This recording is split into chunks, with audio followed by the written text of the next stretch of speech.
रहीम dear students, अस्सलाम वालेकुम। Myself Mohammad Afsal. आज का हमारा जो नेक्स्ट टॉपिक है वो है एंटीबायोटिक्स एंड वैक्सीन्स। ये हम पढ़ेंगे आज के टॉपिक में। और एंटीबायोटिक और वैक्सीन क्या होती है, चलिए स्टार्ट करते हैं। बेटा एक बात जहन में रखिएगा कि ऐसी तमाम डिजीज़ जो वजह होती है किसी बैक्टीरिया की वजह से, जो पैदा होती है किसी बैक्टीरिया की वजह से, उनको बायोटिक इन्फेक्शन कहते हैं। और उनको ट्रीट करने वाली, उनको डायग्नोज करने वाली जो ड्रग्स होती हैं उनको एंटीबायोटिक्स कहते हैं। जबकि वो तमाम तरह के इन्फेक्शंस जो किसी वायरस की वजह से हो उनको वायरल इन्फेक्शन कहते हैं। और इनको ट्रीट करने वाली ड्रग्स क्या कहलाती हैं? वैक्सीन कहलाती हैं। चलिए स्टार्ट करते हैं। Drugs which are used against bacterial infections are called antibiotics. ऐसी तमाम अद्वियात जो बैक्टीरिया के ख़िलाफ़ यूज़ होती हैं, बैक्टीरियल इन्फेक्शन के ख़िलाफ़ इस्तेमाल की जाती है, उनको एंटीबायोटिक्स कहते हैं। जबकि ऐसी तमाम ड्रग्स जो वैक्सीन जो क्या होती है, जो वायरस के ख़िलाफ़ काम करती हैं, उनको वैक्सीन कहते हैं। और वैक्सीन की डेफिनेशन क्या है? अ मटीरियल कंटेनिंग वीकेंड और killed pathogens is used to produce immunity to a disease by stimulating the production of antibodies। यानी कि ऐसा मटेरियल जिसके अंदर क्या मौजूद हो? किल्ड या वीक पैथोजेंस मौजूद हो जो किसी बॉडी के अंदर इम्यूनिटी को पैदा करें, और इम्यूनिटी को पैदा करने के बाद उस बीमारी के ख़िलाफ़ एंटीबॉडीज़ पैदा कर दें जो आगे आने वाली है या वक्ती तौर पर मौजूद है। एक्चुअली वैक्सीन जो होती है लॉन्ग टर्म के लिए भी यूज़ की जाती है। वैक्सीन के बारे में डिटेल लेक्चर में इंशाल्लाह नेक्स्ट पढ़ेंगे। फ़िलहाल हम बात करते हैं एंटीबायोटिक्स के हवाले से। एंटीबायोटिक्स क्या होती है? ऐसी तमाम अद्वियात जो बैक्टीरियल इन्फेक्शन के लिए यूटिलाइज़ की जाती हो उनको एंटीबॉडीज़ कहते हैं। और उनको एंटीबायोटिक्स कहते हैं, उनको क्या कहते हैं? एंटीबायोटिक्स कहते हैं। और एंटीबायोटिक्स बेटा दो तरह की होती है। या तो वो क्या करिए बैक्टीरिया को किल करती है, ऐसी तमाम दवाइयाँ जो बैक्टीरिया को किल करेंगी वो भी एंटीबायोटिक्स कहलाएगी। या वो जो रिटार्ड करे बैक्टीरियल ग्रोथ को, बैक्टीरिया की ग्रोथ को रोक दे, उनको भी हम एंटीबायोटिक्स कहते हैं। तो एंटीबायोटिक्स यहाँ पे हमारे पास कितनी तरह की हो जाती है? दो तरह की हो जाती है। अब पहले बात करते हैं वो ड्रग्स, वो एंटीबायोटिक्स जो बैक्टीरिया को एक्चुअली किल करती हैं, उनको नाम दिया जाता है बैक्टीरिसाइडल। क्या कहते हैं उनको? बैक्टीरिसाइडल। जो बैक्टीरिया को सुसाइड करने पे, बैक्टीरिया को मारने पर मजबूर कर दें, ऐसी ड्रग्स को क्या कहते हैं बेटा? बैक्टीरिसाइडल कहते हैं। ये एक्चुअली बैक्टीरिया की जो ग्रोथ होती है, बढ़ोतरी होती है, उसको मुकम्मल तौर पर रोक देती है, जिसकी वजह से बैक्टीरिया आगे मज़ीद बीमारियां फैला ही नहीं सकते। किस तरह से? बैक्टीरिसाइडल वो तमाम ड्रग्स होती हैं जो बैक्टीरिया को किल कर देती हैं, बैक्टीरिया को मार देती है।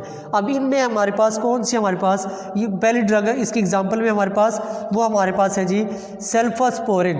एक ऐसी ड्रग होती है जो इंटरफेयर करती है with the synthesis of bacterial cell wall, जो किसी भी सेल के अंदर बैक्टीरियल सेल वॉल को, उसकी फॉर्मेशन को कंट्रोल कर देती है, उसको बनने को रोक देती है।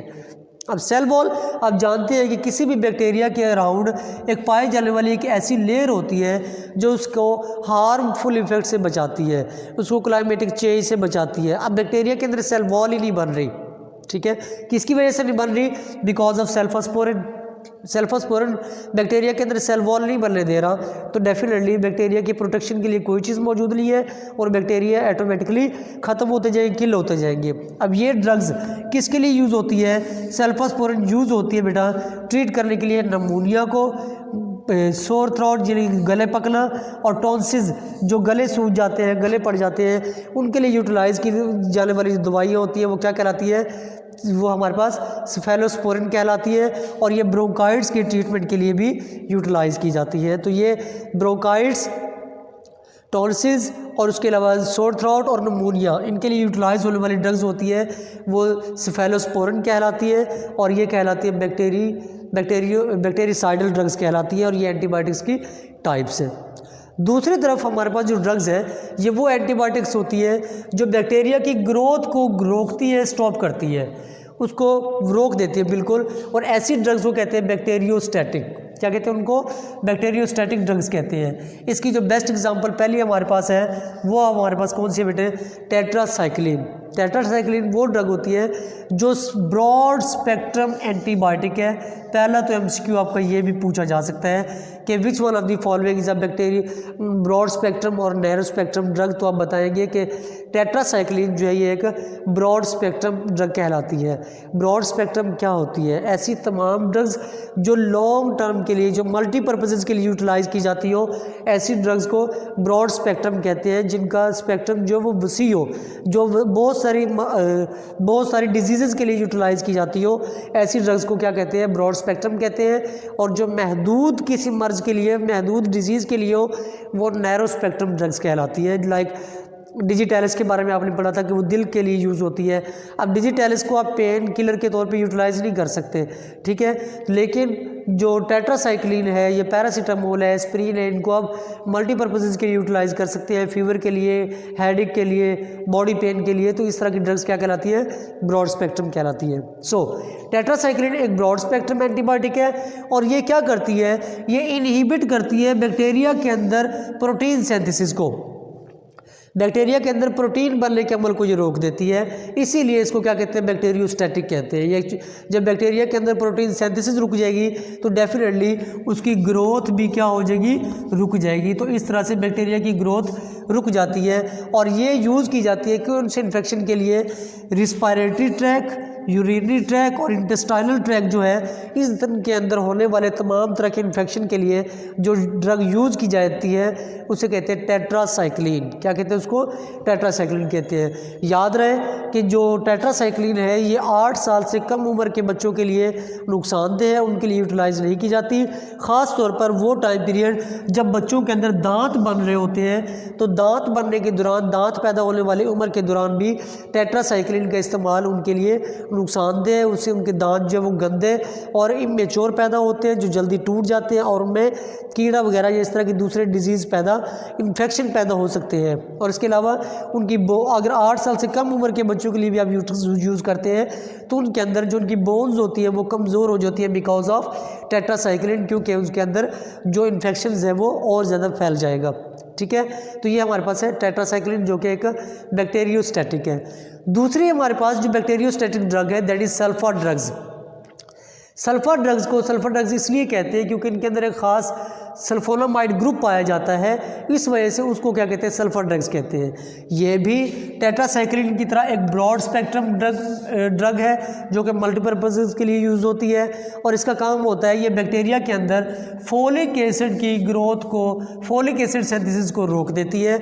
ये बेटा आपसे एमसीक्यूज़ में पूछा जा सकता है कि टेट्रासाइक्लिन क्या करती है? वो एक्चुअली प्रोटीन सिंथेसिस को रोकती है, जबकि सल्फर ड्रग्स जो है ये क्या करती है? फोलिक एसिड फॉर्मेशन को रोक देती है बैक्टीरिया के अंदर। ठीक है, ये आप एमसीक्यूज़ में याद रखेंगे। अब बात करते हैं सल्फर ड्रग्स के यूज़ कहाँ पर होती है। ये यूज़ होती है कहाँ पर?